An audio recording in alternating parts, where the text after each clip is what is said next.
Hey guys, welcome to this tutorial where we will explain you how you can add your Wise account to your Facebook page for receiving payments. So let's jump right into it. First, log into your Facebook Business Manager or Meta Business Suite.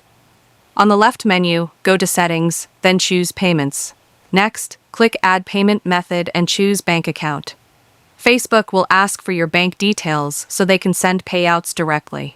Now, open your Wise app or log in at wise.com. Go to Balances, select the currency you want to get paid in like USD or Euro, and click Account Details. You'll see your account number, IBAN, SWIFT or BIC, and bank name. Copy these details and paste them into Facebook's payout form exactly as shown. Double-check everything to avoid delays.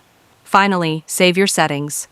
Facebook may send a small test deposit to verify your account. Once that's confirmed, your Wise account is linked, and you can receive payouts from your Facebook page.